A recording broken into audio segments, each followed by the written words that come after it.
Bismillahirrahmanirrahim. Assalamualaikum warahmatullahi wabarakatuh. Perkenalkan, nama saya Cica Amelia, NIM 2004010010039. Di sini saya akan menjelaskan tentang materi ekonomi mikro. Materi pertama yaitu tentang keseimbangan pasar. Seperti telah dijelaskan, harga terjadi di pasar saat permintaan sama dengan penawaran. Dengan pemahaman seperti itu, produksi dan pertukaran akan terjadi apabila pada tingkat harga tertentu, kuantitas permintaan sama dengan kuantitas penawaran. Tingkat harga tertentu tersebut dikenal sebagai harga keseimbangan, sedangkan kuantitas permintaan dan kuantitas penawaran yang sesuai dengan harga tersebut disebut dengan kuantitas keseimbangan. Perubahan keseimbangan ketidakseimbangan dapat dinyatakan melalui dua hal. Yang pertama, pengaruh peningkatan permintaan terhadap harga dan kuantitas keseimbangan. Yang kedua, pengaruh peningkatan penawaran terhadap harga dan kuantitas ketidakseimbangan pasar. Untuk memprediksi pengaruh perubahan secara bersama-sama, penawaran dan permintaan sangat tergantung seberapa besar atau ukuran perubahan masing-masing yang terjadi. Materi kedua yaitu biaya produksi. Dalam ilmu ekonomi, biaya diartikan semua pengorbanan yang perlu untuk suatu proses produksi.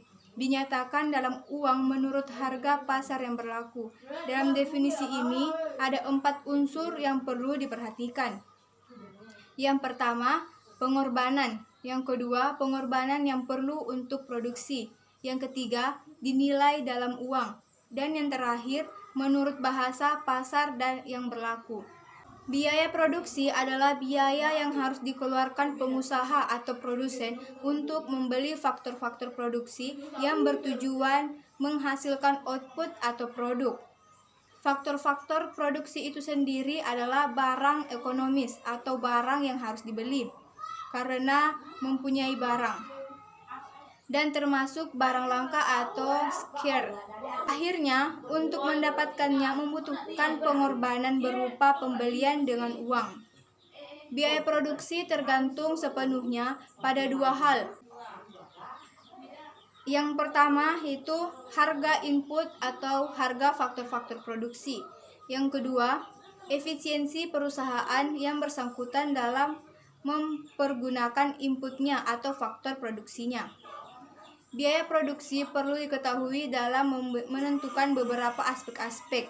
Yang pertama, untuk melukiskan tingkah laku aktual perusahaan.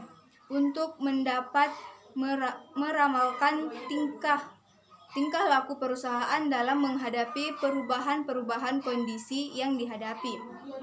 Yang ketiga, untuk membantu perusahaan dalam menentukan usaha untuk mencapai laba maksimum. Dan yang keempat, untuk memberikan nilai bagaimana cara perusahaan mengelola struktur, cara mengelola sumber. Materi yang ketiga yaitu konsep produksi. Produksi adalah suatu kegiatan untuk meningkatkan manfaat dengan cara mengkombinasikan faktor-faktor produksi kapital, tenaga kerja, teknologi, manajer skill. Produksi merupakan usaha untuk meningkatkan manfaat dengan cara mengubah bentuk atau from equity, memindahkan tempat atau place equity, dan menyimpan atau store equity. Sistem produksi adalah merupakan keterkaitan komponen satu atau input dengan komponen lain atau output, dan juga menyangkut prosesnya terjadi interaksi satu dengan lainnya untuk mencapai satu tujuan. Salah satu lingkungan ekonomi adalah sistem produksi. Komponen dalam sistem produksi adalah input, proses, dan output. Komponen output adalah barang dan atau jasa. Komponen proses dalam menginformasikan nilai tambah dari input ke output adalah mengembalikan input. mengendalikan proses itu sendiri, dan pengendalian teknologi sebagai upaya umpan balik dari output ke input. Upaya umpan balik ini adalah dalam rangka untuk menjaga kualitas output yang diinginkan sesuai dengan harapan atau expectation produsen. Jika ditelaah lebih lanjut, pengertian produksi dapat ditinjau dari dua sudut. Yang pertama pengertian produksi dalam arti sempit, yaitu mengubah bentuk barang menjadi barang baru. Ini menimbulkan from equity. Yang kedua, pengertian produksi dalam arti luas, yaitu usaha yang menimbulkan kegunaan karena place, time, dan profession. Teori produksi adalah prinsip ilmiah dalam melakukan produksi yang meliputi: pertama, bagaimana memilih kombinasi penggunaan input untuk menghasilkan output dengan produktivitas dan efisiensi tinggi. Yang kedua, bagaimana melakukan tingkat output yang optimal untuk tingkat penggunaan input tertentu. Bagaimana memilih teknologi yang tepat sesuai dengan kondisi perusahaan.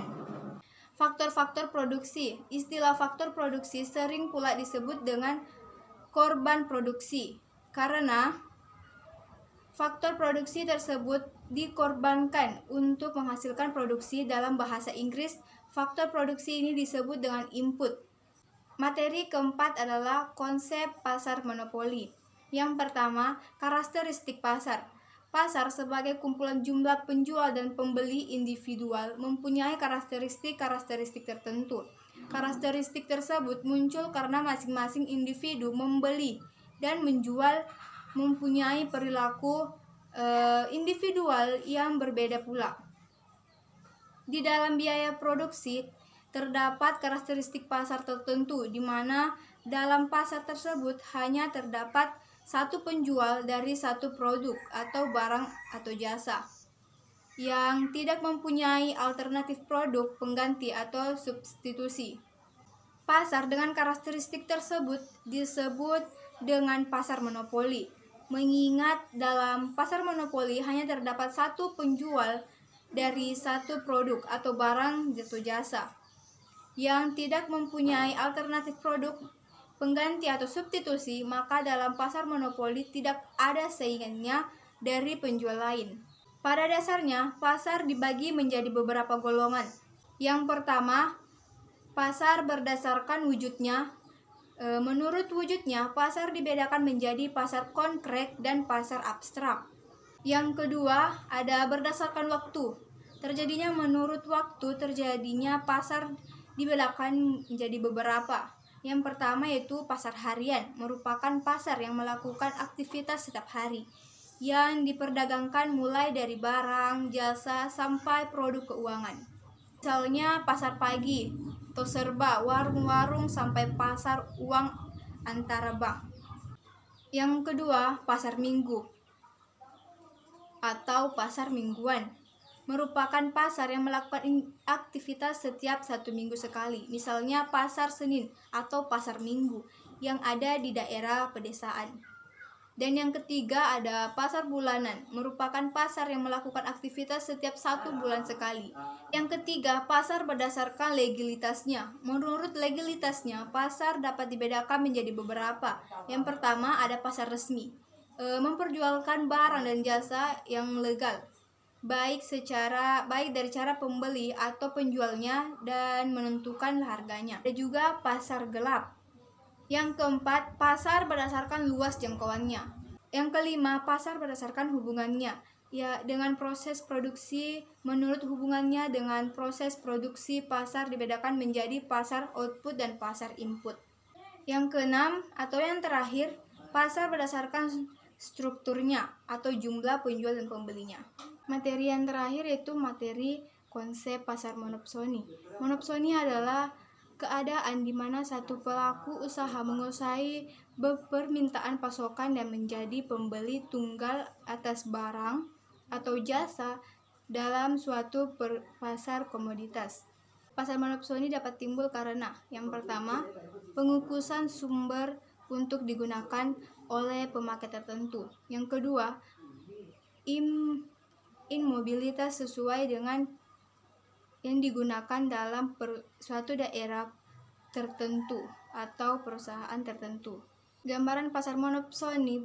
Bentuk pasar ini jarang dijumpai dalam pasar barang konsumsi, tetapi lebih umum dalam pasar faktor produksi, seperti pasar cengkeh, pasar kopra, dan pasar sayuran ekspor.